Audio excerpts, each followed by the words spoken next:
about the versatility of Land Rovers, and I've just turned mine into a mobile workbench. Mobile's provided it's either being pushed or towed, but we can shift it around. Where's Wilms? Stuff there.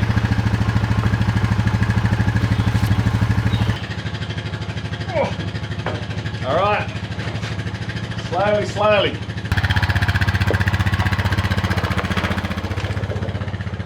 Yeah, you can go a tighter turn.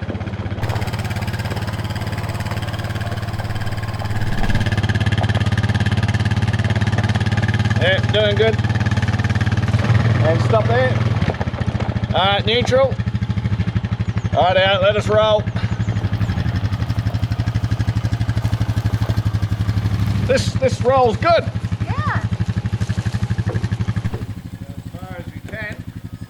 Okay, and let's go straight to the workshop. Wow, this is awesome. Yeah, that's... Stop there.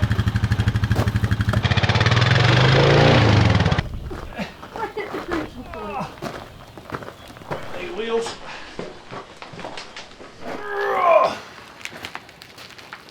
We're in. All right. Good job.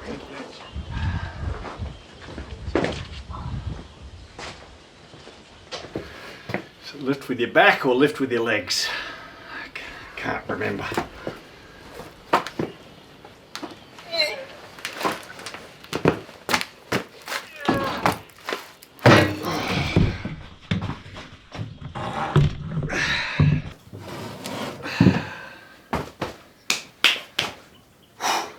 Well, this piece of equipment has over 60 years of history to it, and do I know any of that history? No, I do not. Its previous owner, Chris, felt that the gearbox was the problem when he broke down, and then the vehicle sat for 3 years before we acquired it. Once we got it, a fresh tank of gas and a new battery, it fired up. But we couldn't get any acceleration, so we limped it into the workshop in first gear low range, noticing that the oil pressure was refusing to rise above zero. That's a bad thing. So we shut it down, and the rest is all part of this series.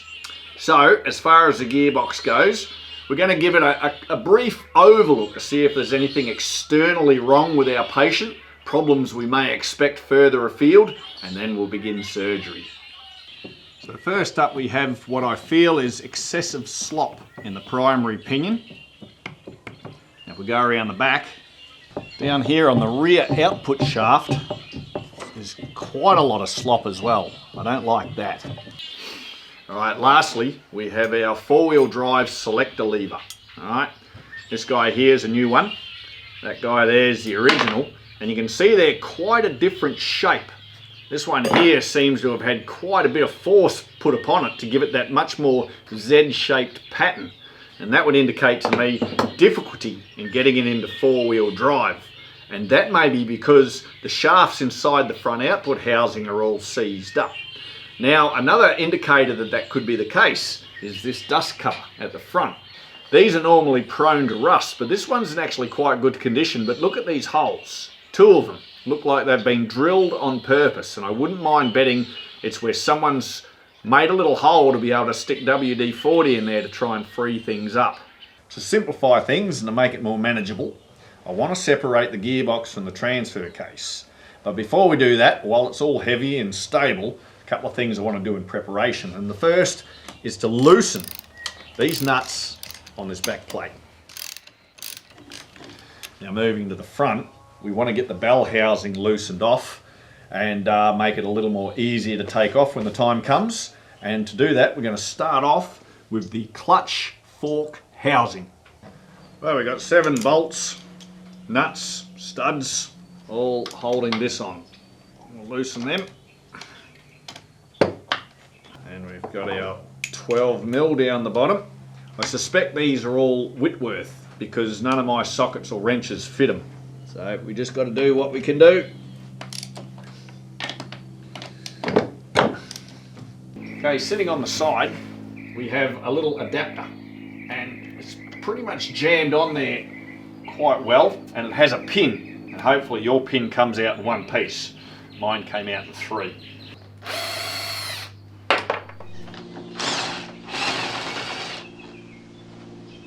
with our hardware and fixings removed, we can grab the housing and slide it off.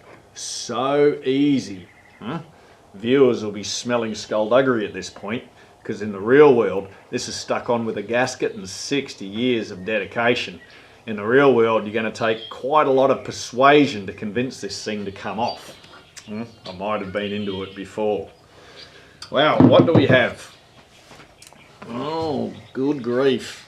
So as we have a look in the guts here, you can see that carcellated special nut right there. Okay, now you need a special tool to take that off, but we're going to come up with an alternative plan. And this nut is a righty-loosey, lefty-tighty kind of a nut that normal people call a left-hand thread, meaning you take it off the opposite way you would normally. Okay, well, we're going to start with coming in through this top cover.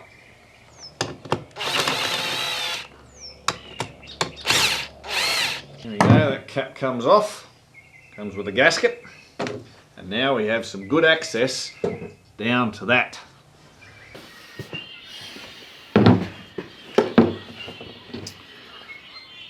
Okay. In the blink of an eye, I ducked out for an extreme makeover. I felt I was looking a little scruffy, and I always like to look my best, but as we're on a budget, the extreme makeover was kind of limited just to a rudimentary haircut. Now, we do have access to our nasty nut now, but the shaft spins with impunity, and we need to sort that out. And how we're going to do that is we're going to select 2 gears simultaneously, but first of all we have to remove our detent springs and balls that are in this top hatch. Alright, we're going to start off with these guys here at the top, because they not only hold the transfer case onto the gearbox, but also that top housing as well. Get them out of the way.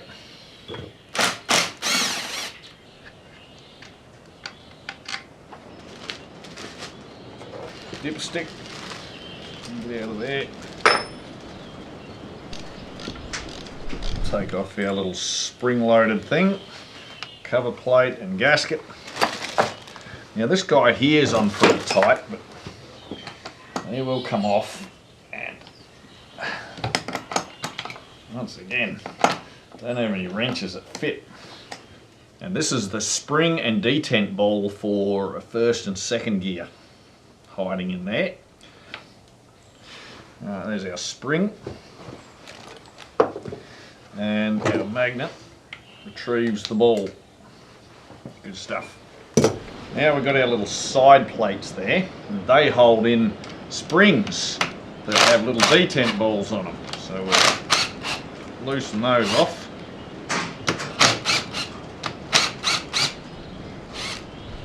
Okay, and there we go with a little grommet and a spring.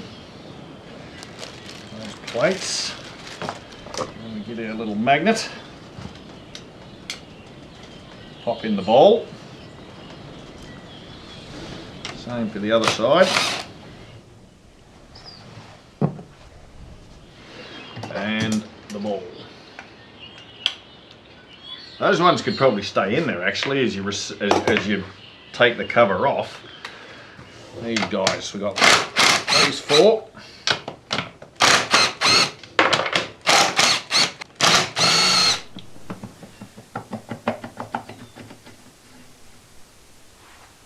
As you can see, we've got 2 more little detent balls there, and this is where the other guys live. One in there, one in there, and the other one lives on top of there. Alright, so it's those guys that they stop you from selecting more than one gear at the same time, and that's why we want them out, because we want to do just that. Alright, let's just temporarily reattach our top cover plate. So the gears we want is 2nd and 4th. So this is our 3rd and 4th selector. I'll pull that up, that's 4th. And then in the middle, I'm going to push up, and that should be 2nd. And there we go, the shaft is locked. Right, so this is not the way you want to do it, but it's the way we are going to do it. So we get in there, hold that nice and firm, and then give it a solid whack.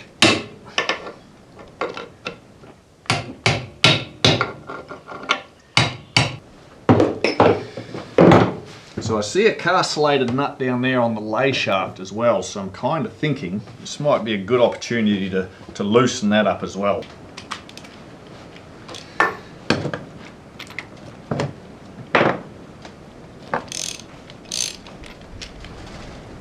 Oh Jesus, that was finger tight. I'm not sure if it's supposed to be that loose, but we'll roll with it. We're ready to take off the selectors. That's what we'll do. So we'll retake this thing off, we'll knock it back into neutral.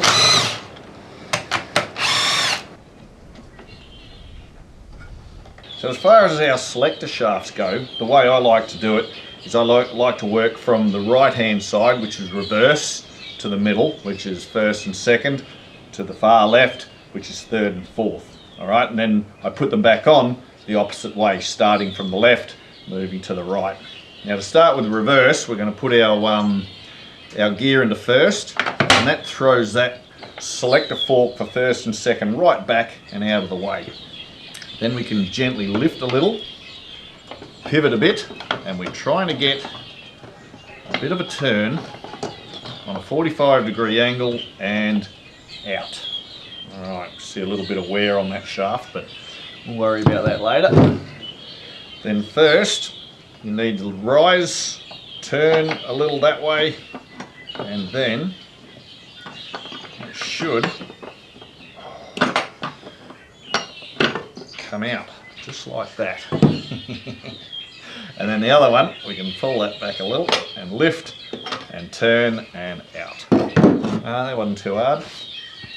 Where are we from now? We're looking at separating the transfer case from the gearbox. So we have nuts, bolts, studs and whatnot, 3 of them, 1, 2, 3, plus the 2 we've already taken out.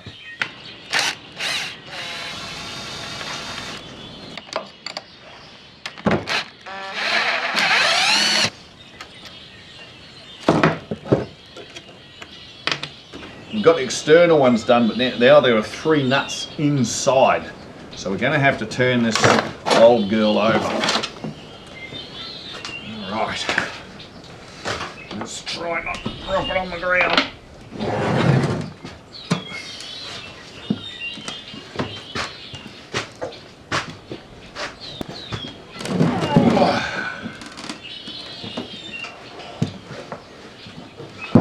Heavy bar. So now we're going to be looking at removing the sump. Get in there, starting from the cracking the outside ones first.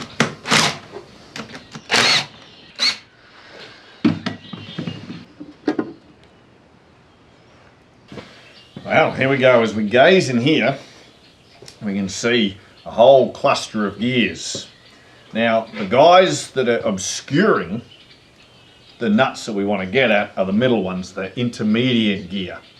Okay, now to be able to get that guy out, we're probably going to want to be removing this handbrake drum.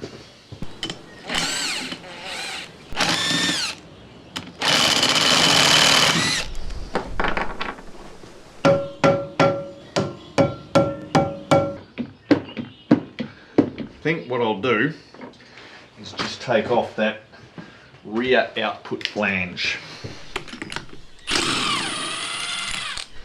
I don't think your castle nut should come off that easy.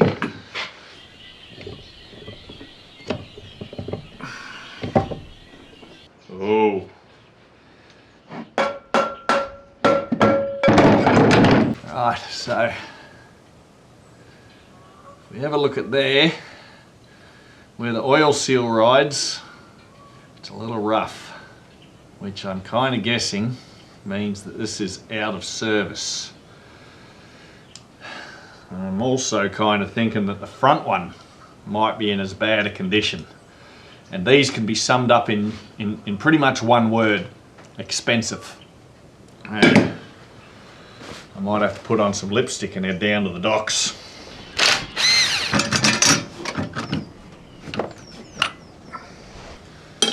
Just going to operate the handbrake, and as we do, you'll see everything's all seized up in there. There's no expansion at all. That's all just buggered. We'll work on that. So now we've got that out of the way, we can now access our intermediate shaft. And you can see it's held on by a lock nut that has a little plate on it. And if we get that out of the way, there we go. What we can see there are some grooves. We're going to want this. We're going to want our screwdriver. And then we're also going to want to stick it in there and give it a bash. And there we have our tab. Don't lose it. So we should be able to, with some force, jimmy this shaft out of there. Right. And bam. This is our intermediate shaft. Alright. If we have a look at that, showing signs of wear. It has some steps in it, some gouging, and some roughness. So I'll be in for a new one of those. We should be able to get out our intermediate gear right now, and this is you've got to do a bit of gentle persuasion, some twisting, and eventually there it comes out. Alright.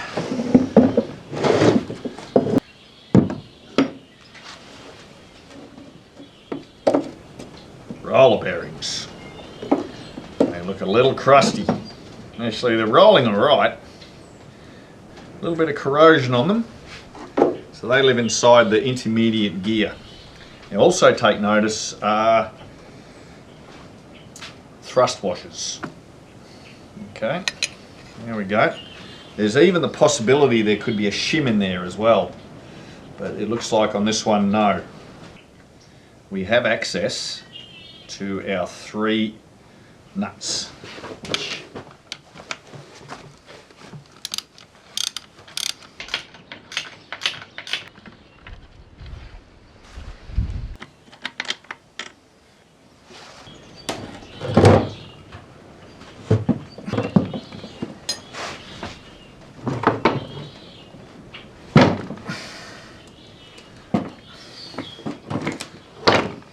Well, now we've got it in 2 bits.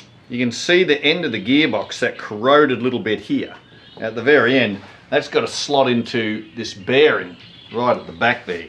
So I just want to have a little go at putting it back together. And we're going to take off this back plate. This cover plate is where you would install auxiliary equipment or even an overdrive. So this plate is much more easily removed from the inside out with the blunt end of a hammer.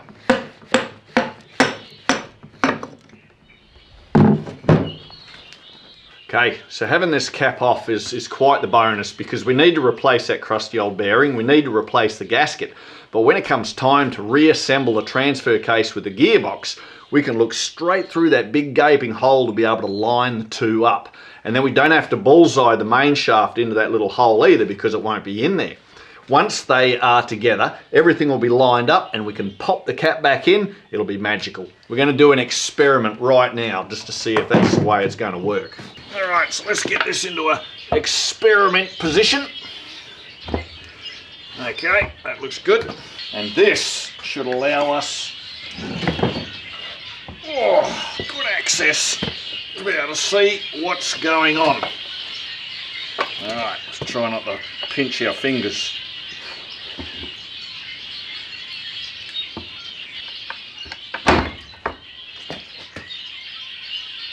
There we go. And then of course the plate, everything's lined up in there, and the plate will just go back on as such. Easy. Let's Starting with the gearbox, we're moving into some uncharted territory. We're going to start off taking this gears off the back. So we've got our nut here, which is quite loose, and we've got the whole shaft. There's quite a lot of travel in it, but also these gears. So I can't imagine that's good.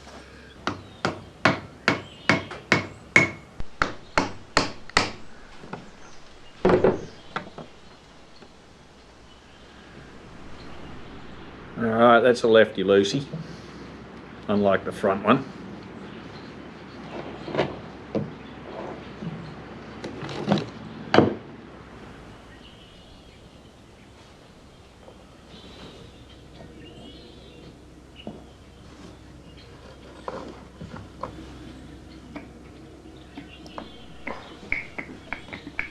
Got a bit of corrosion holding this thing on.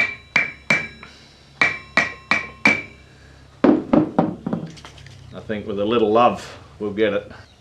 Whoa, look at all that filth coming off.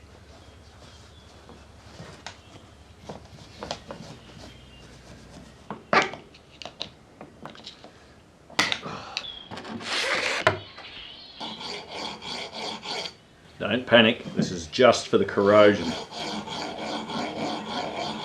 More of just a little polish. It's my temporary shaft to keep things all in order. There they come off.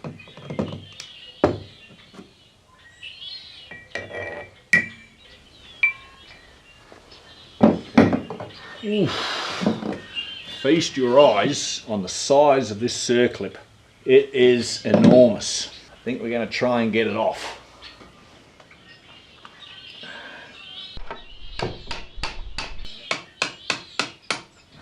Move it.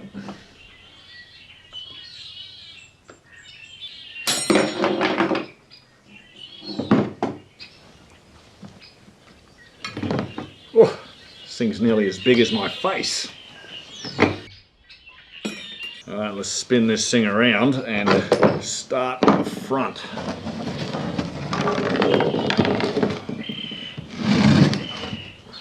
Right. You got that nasty big nut in there. Mongrel. Been betrayed.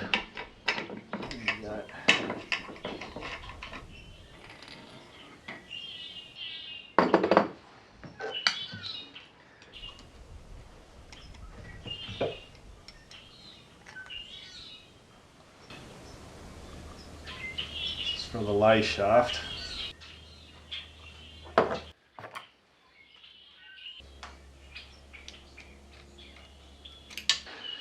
So before we get too excited, we're going to have to take off the nuts and bolts for this bell housing to the gearbox, which we have already loosened.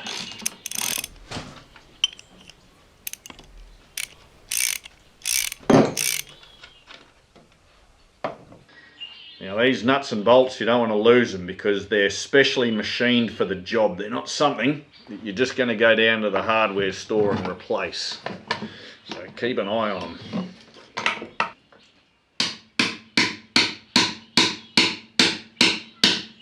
As I said, we're heading into uncharted territory, so I believe we have everything separated that needs to be. And what I hope is not going to happen is all the guts is just going to spill out everywhere, all over the deck. But we're going to see what we can do. We're going to try and get that lay shaft to stay inside the box, if it will.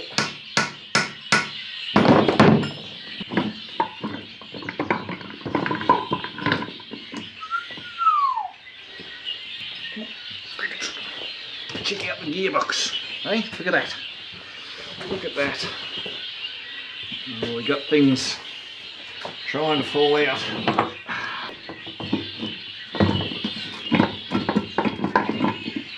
My prediction is this might be a mongrel to reinstall, unless I learn a trick.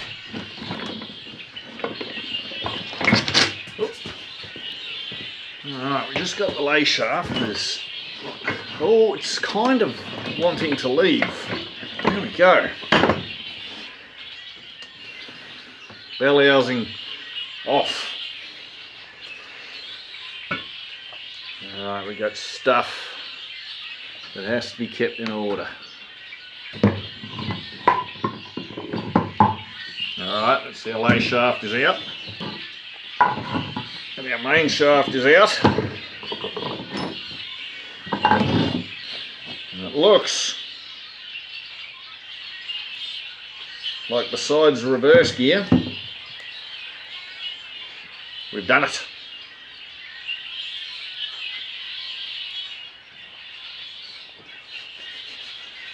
Now, we are committed to changing all the seals and bearings within this unit, but it is time for a more detailed examination of the components. Now, I am impressed with the overall condition of this box. It's much better than I expected. As we look at the gears, we can see some signs of wear, as you would expect, but it's not excessive. And the ball bearings all appear to be in pretty good condition, and there's no corrosion. In contrast, however, where the main shaft extends into the transfer case, things are a little different. And if you may remember, way back in the very first episode, we saw this. Oh, there's water in there.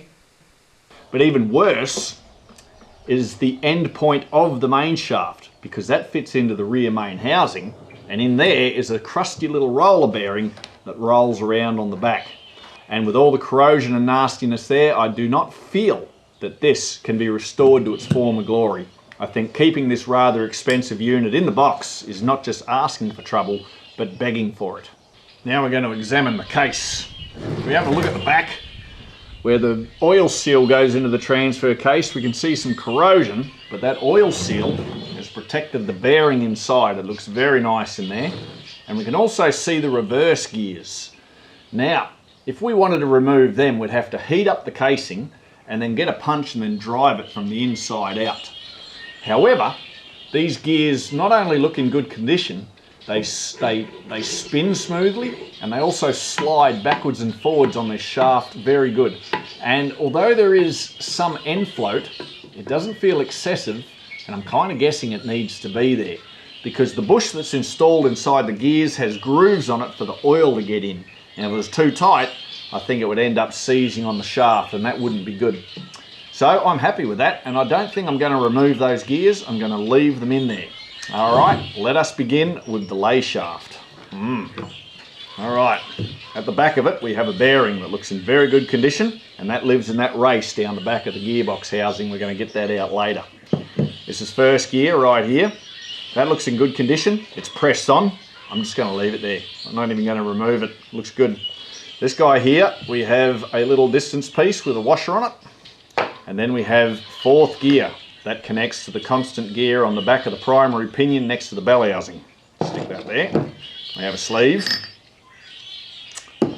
Then we have third gear.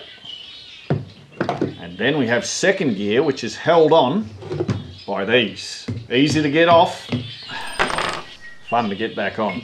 I have devised a strategy that involves gravity, a vise, a punch, and a small hammer. If you have a better idea, then let me know.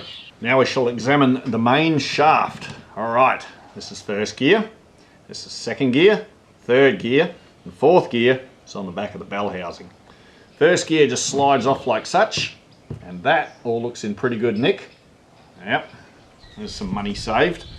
At the front, locks into the primary pinion, is a very good condition needle roller bearing. And then we have our Synchro Clutch. This is to go between third and fourth gear. And I'm surprised. If we have a close look at this, there's my little pick, coming close, you can see these springs, detent springs, that are notorious for breaking and sort of falling out, but they're all in place. And the unit is smooth operation. And if we have a close look at all the splines, I don't see any excessive wear in there at all. So that looks good to me. There is a difference, however. At the front, you can notice there is no recess, and at the back, there is a recess. So it goes in one way and not the other.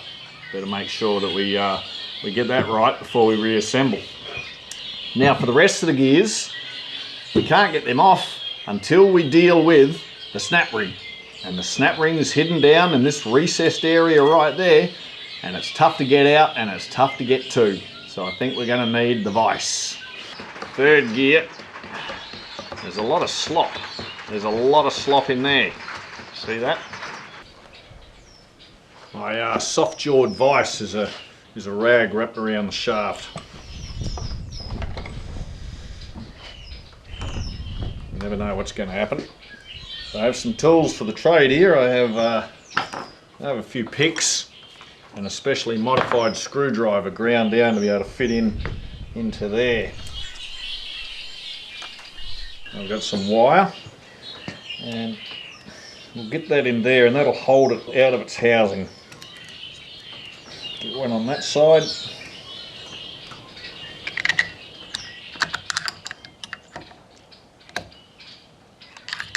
Oh, there we go. It's on its way. Oh, we might be able to get a grip on it now. I reckon we can get our grubby fingers in there and lever this thing up.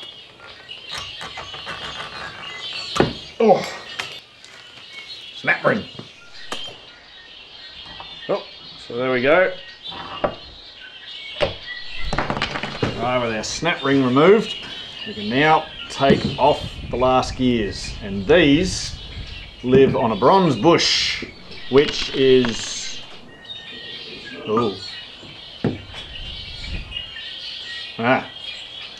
snapped in half, and one half looks like it's seized inside this gear. Jesus, that's not good at all. Oh, and we've also got a thrust washer. We don't want to lose that. Now, as you can see in there, you can see how it's seized inside and it's actually snapped. I can't really show you the shape of the thing because it's all busted up. Now, if I have to replace this gear here, which is third, I'm going to probably have to replace third on the lay shaft as well because they come as a mated pair. That smells expensive. All right. Oh, there we go, the middle part of our bronze bush. And then we have second gear here. And there we go. There's some of our bronze bush. So it's kind of, have a look. That's just a little bit more than half of it. And then our second gear goes on there. And we have a thrust washer at the back held on by a little pin. So those things help with your end float, which we'll address at a later date. Okay, that's interesting. So all these bits are going to need a damn good clean. There's going to be plenty of degreaser, petrol baths and wire brushes. I've also heard of a thing called hot tanking to clean parts, and that sounds a lot like hot tubbing to me. So if Wilms ain't looking, we might even give it a try. Need to take an inventory of all the bits and pieces that we need to replace, and in the meantime, we're going to finish stripping back the transfer case. Spoilers aplenty. I think we're going to find some terrible stuff in there as we wade into deeper water.